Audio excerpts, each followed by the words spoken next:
Good morning, আমি অনন্যা। এখন আমি আছি কেরালায়। তোমরা কিন্তু ভুল ভেবো না, আমি রান্না জানি না। সকালে ইউটিউবে রান্নার ভিডিও দেখে বিকেলে ভিডিও তৈরি করে সন্ধ্যাবেলায় ইউটিউবেই ছেড়ে দিই। কথাটা খুব মজার, তাই না? আসলেই এটা সত্যি।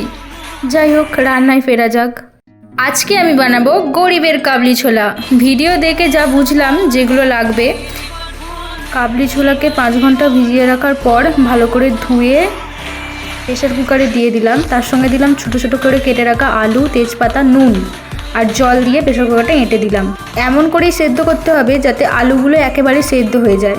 এই যে বাটা মশলাটা দেখছো, এটা তৈরি করতে লেগেছে টমেটো, পেঁয়াজ, আদা, রসুন, কাঁচা লঙ্কা, লবঙ্গ, এলাচ, দারচিনি, গোলমরিচ, জিরে, 4টে কাজু বাদামকে ভালো করে ভেজে তারপর ওটাকে পেস্ট করে নিতে হবে সুন্দর একটা ফ্লেভারের জন্য। আর তেল ইউজ করব না, ঘি দিয়ে এবার মশলাটাকে ভালো করে কষিয়ে নেব যতক্ষণ না জলটা মরে যাচ্ছে।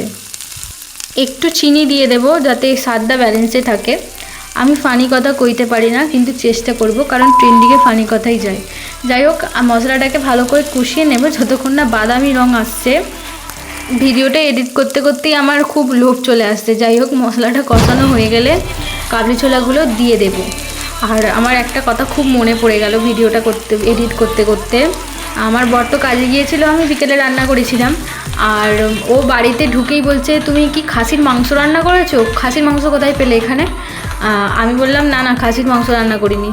যাই হোক, এটার পুরো সেন্টটা পুরো খাসির মাংসের মতনই হয়েছিল, কারণ কাজু বাদাম দেওয়া ছিল আর একটুখানি ঘি দিয়ে আর কি রান্নাটা হয়েছে। কাজু বাদাম দেওয়া আছে, ওই জন্য সেন্টটাই পুরো চেঞ্জ হয়ে গেছিলো। যাই হোক, এবার বলবে রান্না তো করলাম, রং কেন এলো না?